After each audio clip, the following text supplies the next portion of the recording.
Welcome to the Victory Podcast. I'm grateful to be here today with Chad, Vinny, Vincelette, my teammate at Victory Strategies, and someone that I've been so grateful to know through our journey developing leaders together. Vinny, thank you so much for being here with me today. Thanks, Drake, for inviting me. I'm excited. So today I'm going to do something a little bit differently, and I have asked Vinny to introduce himself through two lenses. First, the layer that people see on the surface, the flashy words on the websites and the stages, and then the things that make him a leader, make him who he is, that you may not see at a first glance on the surface. So Vinny, over to you. If I'm doing a keynote or something else, they'll say, here we go, Chad Vincelette, call sign Vinny. He's a former Navy fighter pilot. He flew both F-14s and F-18s from aircraft carriers at sea all around the world. He's a Top Gun graduate, and he culminated his career as the commanding officer of Naval Air Station Oceana. So all that stuff sounds great, and I'm very proud of all of that. But the truth is, I've worn and had many different titles throughout my life and throughout my career. But the most important ones to me are husband, father. Man, I'm choking up when I say it. Husband, father, son, and brother, really, because that's the foundation for me is family, and that's what really kind of drives me. And my earliest leadership lessons were from my parents. And then also, I was the older of two boys. And so I had a little brother. And that's where I started off. Thank you so much for that. And I love, I think when we get choked up, we're into the real stuff, right? That's the core of Yeah. who we are. And all those flashy labels are one thing, but I love hearing about the early journey of people who are now considered leaders. But as you were growing up, as you were coming up, can you tell me about either some of those people, those individuals, or those moments that shaped your view on leadership when you were younger? I'm 3 years older than my brother. So, he was the little brother that always tagged along. And he and I have a great relationship and we're very close, but I always felt responsible for him. So that's kind of that first place. Honestly, I learned some of that responsibility. And then my parents were great role models, learned a lot from them. And as I got into high school, I ran cross country and I wasn't really sure that was something for me. And I had a fantastic coach, George Pacello, that was my coach. And he taught me a lot about leadership and how to build teams and how to overcome adversity, whether it was physical or mental and those kind of things. And I've taken a lot of those lessons and carried those forward. And then I joined the Navy, right? And so as I joined the Navy, I went to flight school is the first thing you do. So as I'm going through college and engineering school, I'm singularly focused on getting good grades so that I can get aviation, right? And then once you select aviation, it's competitive within that in order to get jets. And that was always my ultimate goal, was to fly jets off aircraft carriers. And so I was focused on that. It was all about me, right? And what I could do. And then I went through flight school and I was just meeting all those wickets and it was great. And so I finally got my wings. I became a young F-14 pilot. And I show up to my first squadron and they go, congratulations on getting your wings. Here's your ground job. So in the Navy, it's a little bit different because the aircraft carriers are small. We have some dedicated maintenance officers, but in general, our pilots are kind of dual hatted. You have what we call a ground job. And so you're leading sailors, but you're also learning how to employ the airplane tactically and be a good wingman. And so I show up at my first squadron and I'm thinking, this is great. Now I'm a fighter pilot. And now all of a sudden I have a 35-year-old chief when I'm 26 years old, and I've got 13 sailors that I've got to lead. And boy, what an eye opener that was. So one of my first real lessons learned was my chief sat me down and was like, hey, sir, it's not about you anymore. This is our team. So that was a huge leadership kind of journey for me. And then I had mentors all along the way. And probably the one I was closest to was my former commanding officer. And then he became my air wing commander when I was a commanding officer, a guy named Mike Wallace Norm. And he really taught me the importance of relationships and building those, especially before a crisis happens, right? Build those relationships, build that trust with your team, and then all those people that you need to, so that when something goes awry, you're not just reaching out, right? You're already a team and you've got that cohesive. That first moment where that chief sits you down and says, no, this is what we need from you. This is who you need to be for us. And oh, by the way, it's not necessarily what you expected. How did that shift your perspective, or how did those mentors and leaders, especially in that first leadership role, shape how you approached your job, your ground job, but also, I would argue as an aviator, you're a leader in a different capacity as well. How did that shift your perspective? Right. Yeah. And as an aviator, you lead in the air, right? And you do those things. So, as a young person, you're kind of, I was at least singularly focused on this one goal and achieving this. And then I slowly learned that, holy cow, there's this whole other thing out there called leadership. And I was, I honestly, I joined the Navy because I was a selfish 18-year-old kid that wanted to fly jets off aircraft carriers, right?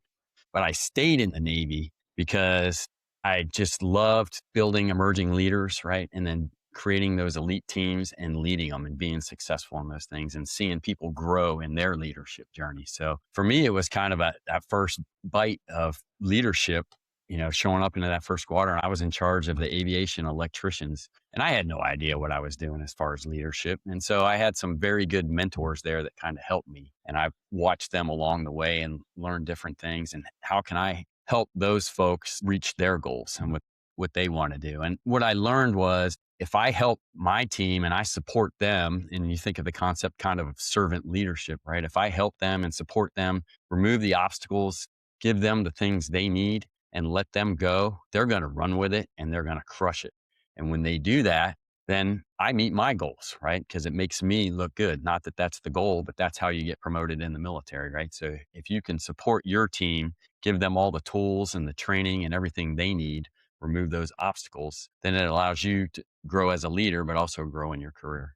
You mentioned clearing the path for other people to have these moments of victory and these moments where they're able to overcome something or achieve something. I can remember the first time I looked and watched from the background somebody stand up and really feel proud of themselves for accomplishing something. And I went, all I did was just get out of the way and get Yeah. other people out of their way. Are there any moments that come to mind, especially in that early pre-command leadership journey, where you had that moment where you were able to help someone succeed? And feel that. I mean, I don't even know how to describe it. Yeah, I would say basically when you go through Top Gun, the movies distort this whole thing of what it is, best of the best, right? And all this kind of stuff. But really, the goal of Top Gun and in the weapon schools is to teach you how to be a good leader, right? And so I have a very good friend on Victory Strategies, Soup Campbell, and that's what he talks about. He said, the weapon schools is basically a leadership school disguised as aviation. And so my job as a weapons school instructor, I came back to the squadron and I had some very young officers that were kind of struggling with how do they get through this program, and they were struggling kind of to progress through their leadership journey there and getting their qualifications, and just spending the time with them in order to kind of give them the ability, right, to study, and then ask and being vulnerable and saying, hey, these are the mistakes that I made, right? And then giving them the ability, being humble and approachable so that they will come and ask questions and ask for guidance. And then you just give them the resources, right? And give them the time and the training, and then just get out of the way and watch them flourish as they took over those things. I want to pause on that Top Gun weapons school perspective because that's the two schools, right? The Navy and the Right. Air Force schools. Married to a weapons school graduate, and we are teammates with several. And I've gotten to do a lot of work with our Air Force weapons school.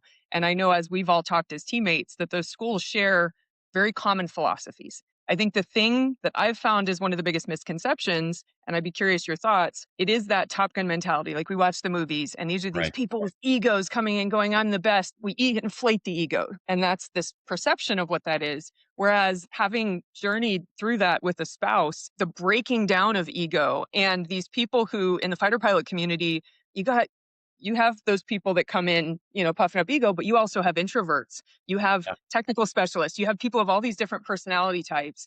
And breaking that down to the core and then rebuilding them into somebody that's a teammate, that's an integrator, is I think very different to what most people view when they think of Top Gun and weapons Yeah. school. What does that actually look like behind the curtain? So, and it kills me to say this as a Navy fighter pilot, but the Air Force Weapons School has a mantra that I love. They say humble, approachable, and credible, right? And those three things get to the gist of what you're just talking about. Being cocky in the bar at the officers club and having that bravado. And you need that confidence when you go out and fly combat and do different things. But, that's expected. And that's the part that you see in the movies. What you don't see behind the scenes is the humility of, and I call it, the vulnerability based trust, where you're willing to be vulnerable. You're willing to admit your mistakes, but that allows others to go, okay, if that person that is at the pinnacle of their career is willing to admit mistakes, then it's okay for me to make mistakes and do that as well, right? And so you have that humility as you come in to the debrief or whatever you're going to do as you go through that learning process. And the other one's being approachable, right? So humility is tied with that. But if you're not approachable, if you're just that aloof person that's got that patch on your shoulder, you wear that title at work and you feel entitled by that, people are not going to come talk to you. Right. And so they will not feel comfortable asking those stupid questions. Right. Or how do you do this? So if you're approachable, it opens up to your team and really makes you more an authentic leader because people are willing to come talk to you about those things and how do they improve and how do they get better. And then finally, the last one is being credible, right? And so that's what that patch shows. That's you're a master at your craft. You have put in the work, whether it's your MBA, you went to Top Gun or whatever. You're a master at your craft. You're credible. So then as you bring up those learning points and say, hey, here's some things that worked for me, people will go, okay. And you have that credibility and it makes it believable. And then they want to follow it. Something that is inherent to that journey is a program like that. And this doesn't just go for a fighter pilot weapons school, it's really any high performing environment, but Right. you're getting pushed beyond your limits. You are failing and you're getting pushed to the point where you're failing hard and learning how to navigate that. What's the relationship with failure and with falling on your face and with really being pushed that far beyond your limits in an environment like that? That's part of the weapon schools is breaking you down, right? Because generally to get selected for those weapon schools, you're pretty good at what you do. And so there's some ego that comes with that. And so the weapon schools recognize that with that ego, there may be some, hey, I'm good, I can do that. But you're not seeking that continuous improvement. And that's really the whole point of the weapon schools is, never be satisfied with where you are. The status quo is not the finish line. Seek continuous improvement. And that's really the fighter pilot mindset. You always want to get better. So as you look for that improvement, you're going to fail, right? Because if you sit in your comfort zone and you're not stretching yourself, then you'll never get better, right? So if you're just happy with where you are, the weapon schools are designed to stress that and push you. And so I have a very good friend, a retired Navy SEAL, that says fail is really an acronym and it stands for your first attempt in learning, right? And so failure is okay as long as you learn from it, right? You don't want to repeat those processes where you failed. You always want to kind of make that better. And that's how you get better all the time, is to push those boundaries and fail. Now, there are some things that you can't fail at, right? There's some no fail missions where you can't do that. But by doing those other things and training and preparing, most likely won't fail in those times. You have been through so many pressure cookers and so many, whether it's a training or just experiences through your life and through your leadership journey that have prepared you to be in those uncomfortable moments and have really grown and expanded your comfort zone. No matter how prepared we are, there are moments that hit us that you can't prepare for and that Right. push you so far beyond your comfort zone that you're not navigating this with a playbook. You're just stepping into that moment and sometimes the moment takes over. Um, are there any examples that you've been pushed beyond that comfort zone, and how did that shape you as a leader? I think probably the most impactful, other than getting married and having kids, impactful event in my life back in 2003 during the beginning of the war. And I was flying an F-14 Tomcat. And at one point, we lost our whole left engine. We didn't know if we were going to be able to make it back across into friendly territory. We tried to refuel. We were unable to get gas. And we ended up ejecting behind enemy lines at 20,000 feet in the middle of the night. And during that whole process, I had a parachute malfunction, managed to work through all of that and, landed on the ground. And it really kind of changed my whole perspective on life and how I approach things differently. People talk about, can't predict the future, you can't change the past, treat every day like a present, right? And because it is. And so initially I thought that was, hey, you have to live every day like it's your last. And that was kind of my mindset going into that. But the truth is, like, life takes over and you can't do that. So when I really kind of flip that is when I think of present, I think of it as a gift because it was a gift to me that I survived that and made it. But I also think it as be present, right? And that's the thing. There's so many distractions in the world today. We've got, cell phones. You can see people driving and they're doing it. You go to your kid's baseball game and you see everybody's on their phone looking down and they're scrolling, be present. Right. And there's so many things in life, our jobs, whether it's in the military or in the civilian world, takes you away from what you do with your family and you're gone. So how can you be a good parent, when you've got all those other things pulling you? People talk about work-life balance. I don't think there's really such thing as a balance. You just got to find what works for you and what's best. And the key to me to that whole thing is just be present. So I learned from that experience was If I'm with my kids, I'm present, right? The phone's down and we're doing things. If I'm at the baseball game, if I'm at the horse show, my phone is down and I'm present and I'm with them. If I'm having a discussion with somebody, I'm present. I'm there. I'm not thinking about what's going on. If I'm dealing with, when I was in the Navy and I'm, doing leadership by walking around and talking to the different shops, I'm asking specific questions and I'm asking those things. If you're in a meeting, I'm not looking at my phone on the side or doing email. I want to be present, be there. And it means so much to people because they can tell. If you could hand a sticky note or a note and slide it in that helmet bag of young Vinny the morning of that incident, what would it say? You're ready for this, right? And a lot of that is Navy training. But I think if you want to respond to crisis and when there's uncertainty there, if you prepare yourself mentally, then you're ready for it. And kind of I think of it, as a couple of things. Are you grounded, right? What are your core values? What do you believe in? What's your true north? When I was over there in Iraq, we can leave the politics out of it, but I believed in the mission because my mission was to support the troops on the ground, right? So I'm helping all those folks down there.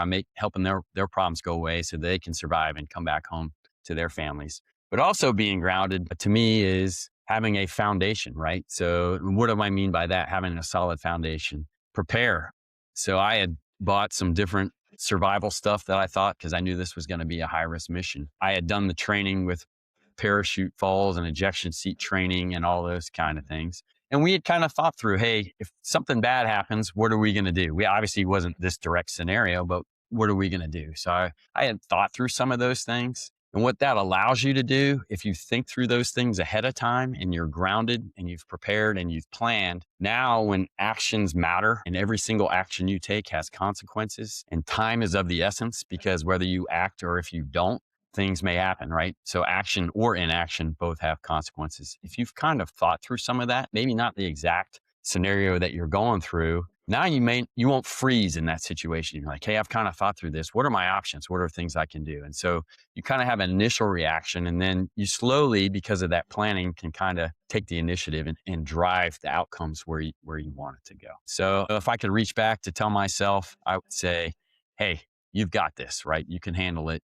You're ready for this. And then on the other side of it, I would say you got to process this, right? And so we kind of have a tendency a lot of times to compartmentalize things, and people do that all the time, right? And that's a skill, right? To be able to compartmentalize. When you have to hyper focus, for us, it was going through that whole, what are we going to do in the airplane? Now we're going through this ejection and all that. Compartmentalize, you push everything out, right? That's a skill. It's the same thing when you've got a business problem that you're working and, hey, I've got a client thing and I've got to get ready for this presentation. I got to do it. You compartmentalize, right? And you push all those things out and you're hyper focused on that. You see athletes do it, shooting free throws, right? When it counts, or if there's penalty kicks in a soccer game or penalty shots in hockey, they're taking those hyper focused, whether you're the goalie or the shooter. And so you compartmentalize and you're hyper focused and you kind of shut all those other things out. But the part people forget to do is sometimes compartmentalization can be bad because I call it your emotional armor. It's things that you just put on. I got my armor on so I don't feel those things because I can't deal with that at this moment.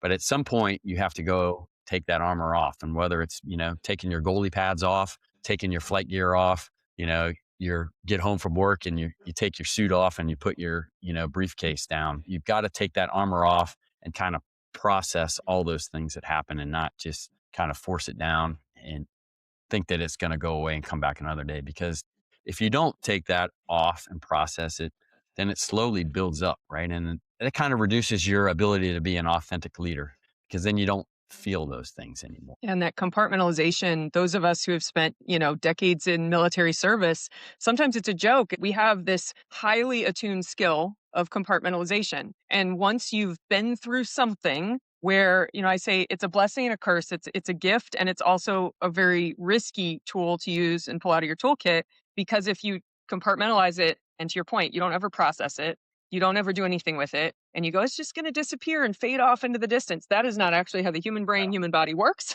Turns out none of us, most of us, at least, through our generations of service, weren't taught that coming up. And there are so many high performance environments where they don't talk about that. I think our first responder communities and I think some other communities are really good at it.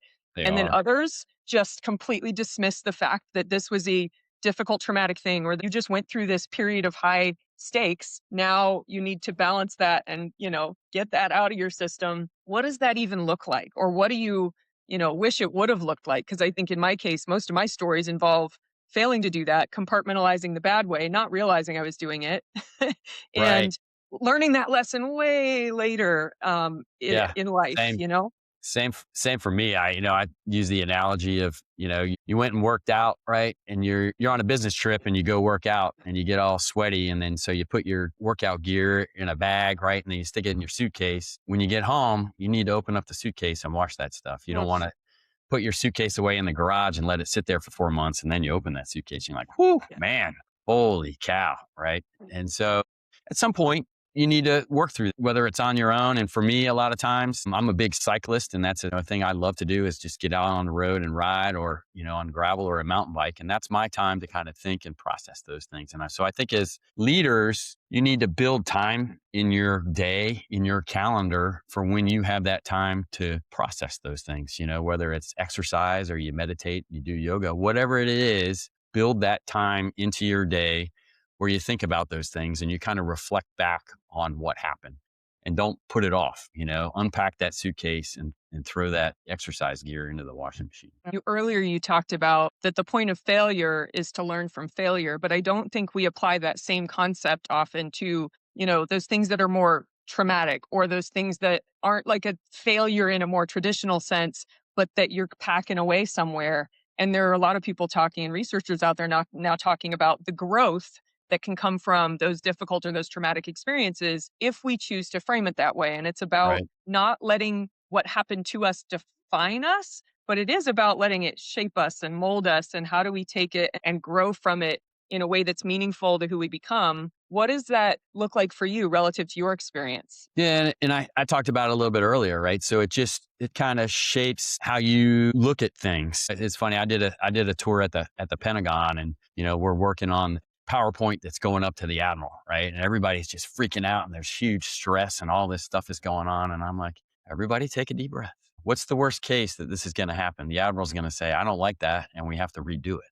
right? Nobody's shooting at us. I'm not behind the ship at night with no gas and nowhere else to go. This is not a life or death situation. So in some ways it puts things in perspective, but it also kind of shaped how I look at things, right? So be present, and for me, that was the biggest one is you've got all these things going on. A lot of times when you put on that emotional armor that I talked about, right? You're just kind of living in your own world and you're not appreciating everything else that's out there. You can't be present because you can't feel it. So you've put on that armor so that you don't feel the pain or the bad, right? Or those things that hurt. But if you don't feel that pain or the bad, then you're not going to feel the good either, right? And it doesn't help you enjoy life is the big thing.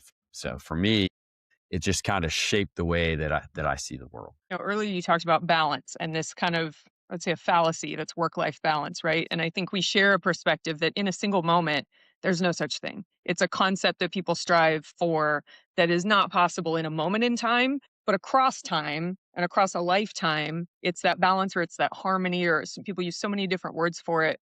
How did how did that ejection incident and that inflection point in your life shape how you approached this idea of work life balance, or how you approached all the other things that matter to you beyond just the work? Yeah, and to your point, after that ejection, I was a young lieutenant when that happened, and then I continued my naval career. Did multiple deployments after that on aircraft carriers. I was a commanding officer of a fighter squadron.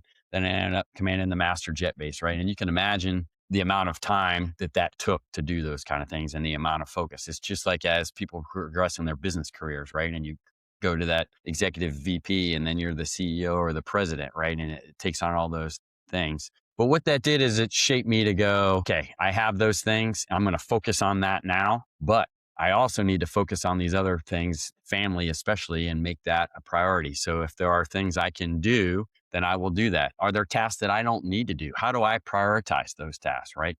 If there's things that I can delegate to somebody else, then do it. That'll gives them an opportunity to learn and grow. But at the same time, it builds space for me to do those other things that are important. And a lot of people struggle with that ability to delegate. A lot of our clients and that I talk to, whether I'm doing executive seminar or coaching, they have difficulty delegating a spreadsheet, and I'm like, you can, what's the problem here? What's holding you up? What's the keeping you from doing that? And I said, as a commanding officer of a fighter squadron, I would give a fighter jet to a 26-year-old lieutenant.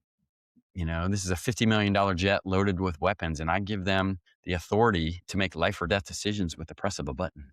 We're talking about an Excel spreadsheet.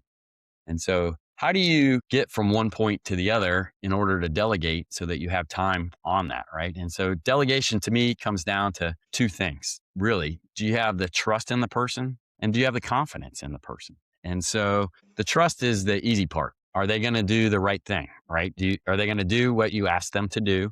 And if they don't know how to do it, are they going to come to you and ask for guidance? And you have to trust that they're going to do that, right? Because you want them to do that. But you also have to be approachable so that they can do that. And then the last one is confidence, right? Do you have the confidence in them to do the task? And you break that confidence down into a couple of different things. Do they have the training? Do they know how to use the software? If it's a hands-on thing, do they know how to use the equipment? If they're a new leader, have you trained them how to be a leader? Are are they promoted because they were the best at doing the spreadsheet, and so now they're going to be in charge of doing the spreadsheet with three other people? Well, you're setting them up for failure. Right. And so those people that they're leading may not have a say in who their boss is, but they get to vote with their feet. Right. They may say, I hate this. My leader is, or my manager is not great. I'm going to leave. Right. So do they have that training? Do they have the tools? Right. Do they have the software to do it? Do they have whatever those mechanical things are? Do they have that to do that? Do they have the experience? Do they have enough experience to do that? Do they have a mentor that's kind of helping them through that as they go through these things? And then the last one, I think the big one's authority, right? So people always say, "Oh, I delegate all the time." And I'm like, have you given them the authority to make the decision? Because if they can't make a decision, that's not delegation. You're just tasking them, right? And so that's I think the big difference between what people see as delegation and not is the final thing, the authority. And I'm not saying give them full and complete trust, right? So if it's a young leader, somebody that you're delegating to, you can set boundaries, hey, you're authorized to make any purchase up to $5,000, whatever it is. Set the boundary, right, for them. And then as they grow in experience and your trust grows in them, then you can expand that. I think it is so hard to find or to that as a leader you have to free yourself to lead, and that means really empowering the people beneath you to do those tasks that you don't have to do that you Right. might be better at. I was coaching a leader just the other day that was just like, but I have to do that because I'm so good at it. And it was kind of more mundane stuff. It was important stuff, but it was something anyone could learn. And you Right. go, okay, maybe you need like 10% of it, but you don't need to be doing the grunt Right. work, build it and to research it and to do all of this. Can't somebody hand you the 90%? And then suddenly you're not doing this anymore. And they were trying to decide what to hire for. And this, it's like, do you see what you could do if this just got handed to you? And then Right. you did that last little bit. Yeah. You do that. Life Right. changing, but it's That- really hard to make and that shift as a and it's leader. both because it teaches that emerging leader that new skill, right? And Yeah. brings them up so that Oh they'll yeah. be in the company and they go, hey, this is great. Yeah. There's a path forward for me here. I just learned a new skill. That's Oh growth yeah. for them. Yeah. And then it gives that leader the opportunity to grow in a different direction or gives you that white space to think, right? And Mm. Oh yeah. process all those If different things. yeah. If you don't do that, you're that leader a few years later that's going, "Why does everyone else suck at this? Why can't anybody do this? I can Right. do this." And you go, "Oh, wait, that's me, because I never gave Yeah. anybody the chance to learn, and I never mentored, and I never let them stumble through the harder parts of it." Again, hard shift, but a necessary one. Okay, so last question on your ejection incident and that inflection point in your life. We both have recently been watching the news and talking as a team about the crew that went down over Iran, who had to navigate that uncertainty over enemy territory, had to navigate being on the ground and that uncertainty about being recovered and safely coming back to your family. I'm going to ask you a similar question I asked you earlier, but through a different lens. If you could slip a note to that crew and to the people who have now been through that scenario to help them navigate what comes next, what would that say? Yeah, yeah. God bless those guys and the folks that rescued them because that's the critical piece. So I'm sure they've done this. Thank those folks first and foremost is what I did too. And then when you're back, it's going to take a while to process this, right? And so you think through it. That's a very very traumatic experience. You're singularly focused on surviving and being rescued and getting back to your family, and that's your number one thought. I know that was mine. I would love to reach out to them and talk to them at some point, and just kind of compare stories. And then I would say, be ready to process this. It's going to take a while, it may not be a year. It may not be 5 years. It may be 10 or 20 years.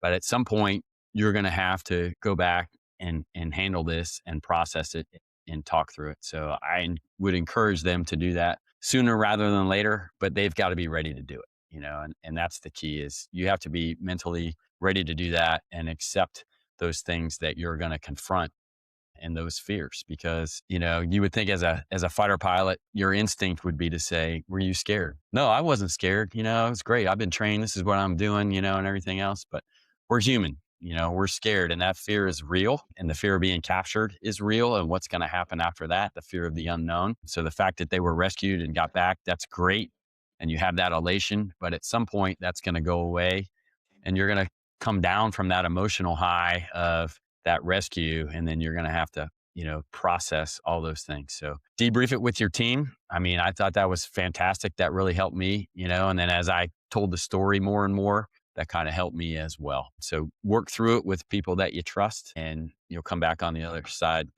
much happier. I think one of the things you mentioned earlier is really important to this piece of the conversation. And you talked about community and you talked about building it in advance, having it around you for those moments before those moments happen. And then afterward, being able to have that debrief, that more informal debrief with your teammates, with your friends, with your family to a point, but really with your teammates is one of the most underrated, but I think most powerful aspects of processing and dealing with things. People talk about therapists and all the formal things, which are very critical and important and necessary in many circumstances. But what did that community sitting down to be able to tell that story and share something with those people that are closest to you, from that incident and throughout the rest of your career, what did that community mean to you? Yeah, it was just, I mean, fantastic to have those friends and colleagues, especially people that kind of have been there, maybe not necessarily been there, done that, not with the ejection, but they understand, right? They've been in those combat situations, those super high stress situations. And so being able to talk through it with friends and colleagues, those folks that have that understanding, and you can go, a little bit deeper into those things. My natural tendency was, especially in the combat things, to protect my family, right? Especially my wife, the ones I loved. I would not go into the details because I didn't want to scare her, right? So that was my first place that I would go to was my friends and colleagues, and I could work through that with them. And then over the years, open up with my wife and with my kids and with my family and kind of tell those stories and really kind of work through all of those things. And for me, that was very healing, and kind of helped me recover from all of that trauma. And as you came through that, I think one of the biggest things we talk about is those coping skills in life, those things we surround ourselves with that aren't just work, that aren't just family. And even now, as you step out of uniform and out of military service, which has been a bit for you, what are the things that keep you busy that kind of fill you back up? What are those things you do just for yourself? Biggest one is time on the bike. I have a road bike, a gravel bike, and a mountain bike, and I like to go out and ride. I'm on a team, and I have teammates there that are fantastic, and I love riding with them. But a lot of times, even this morning, I went out and just did, a long ride. I live out in the country in Virginia and just did a long ride, enjoying the spring sunshine and the warmth, seeing the animals out there, just helps me process, think, and be happy, right? And kind of work through those things and clear my mind. You mentioned it earlier. You have to give yourself that time and space wherever that is for you. And many of us in the military and from a military background, it's not sitting in front of a screen. It's not sitting in an office. It's out there doing something and being a part of the world. So Yeah, yeah. my wife and I live on a small property in Southeast Virginia, and we've got horses in the backyard. And it was not a horse property when we got here, and I, by hand built most of the infrastructure that's out there. And so for me, I enjoy problem solving, but there's problem solving at work, and then there's problem solving of how do I build this, and where am I going to put it, and what's the best way for the horses to get in and out, and those kind of things. And so for me, that's an enjoyable challenge, right? It can be detrimental to the point I talked about compartmentalization, because you can use that focus solving all those problems as just an avoidance of going and taking a look at those feelings that we talked about, right? So you have that emotional armor on, maybe solving those problems and doing those things is an avoidance maneuver to not tackle those kind of things. And so that's where sometimes being on the bike for me, I'm doing something physical, but I have the mental space to kind of think through those things and process. I think that's huge. It's the good and the bad compartmentalization, Yeah, right? I think it's a exactly. gift. And as long as you're working through and creating that balance and that community in your life, you're growing from it, you're learning from it. And it's that awareness that changes the game, you know? And I I think agree. so. What I'd like to ask now is now that you're out of uniform and away from your military service, you've continued to stay in the arena developing leaders. What keeps you in that arena? What is most fulfilling to you on that journey? And then what's next? Joined the Navy as a 18-year-old selfish kid that wanted to fly fighter jets off aircraft carriers because I thought it was really cool.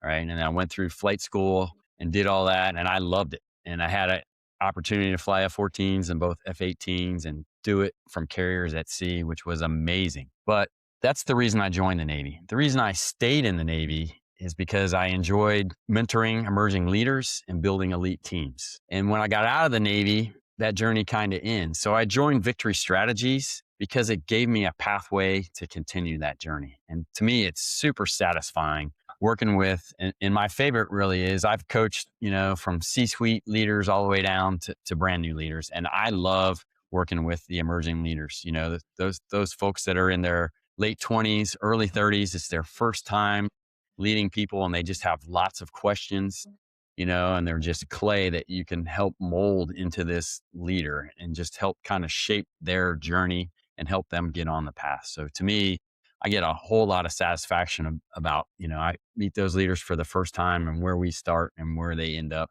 a year or two later, just seeing the difference in their confidence and how much they've enjoyed that process and they enjoy leading instead of having anxiety about it. They see it as a challenge that they can work through. And you've also stepped into the speaking world and have been doing some incredible work in that arena as well. What does that do for you? But I think maybe more importantly, what do you hope to give back through that speaking work? We talked quite a bit about my ejection. And so I go into that story in the speaking work and I kind of use that as a thread. And I really hope to talk to people about when you're dealing with uncertainty or a crisis happens, how do you function in that arena? And, when every action or inaction matters and everything has consequences and time is critical, how do you prepare yourself to have the best outcomes when you go through that, whether it's leading yourself individually in your personal life or it's your business, right? How do you do that? How do you prepare yourself and your team to handle those things so that you come out on the other side better than you were at the start? And so I weave that story throughout kind of the discussion that I talk about, kind of a structured process on how you do that. And I'm so grateful that you've chosen to do that. As someone who's been privileged to hear Vinny's story behind the curtain, it's going to make a difference for so many people and so many teams and organizations. And I think the way that you share it and your willingness to kind of open up and share some of those tougher pieces of it is making a huge difference for those people you're able to connect with. And I'm excited to see what's next and so grateful to have you as a teammate on this journey. Developing leaders and the friendships that we're able to develop on this team, I think become a piece of our community. Exactly. And I think that's a huge piece of all of this for all of us. So I'm grateful to you. Anything else you'd like to share before we sign off for the day? Nope. Thanks, Strike. Appreciate the invitation. This has been great. So grateful to have you. And we're excited. Thank you to Vinny and look forward to what he has coming up next.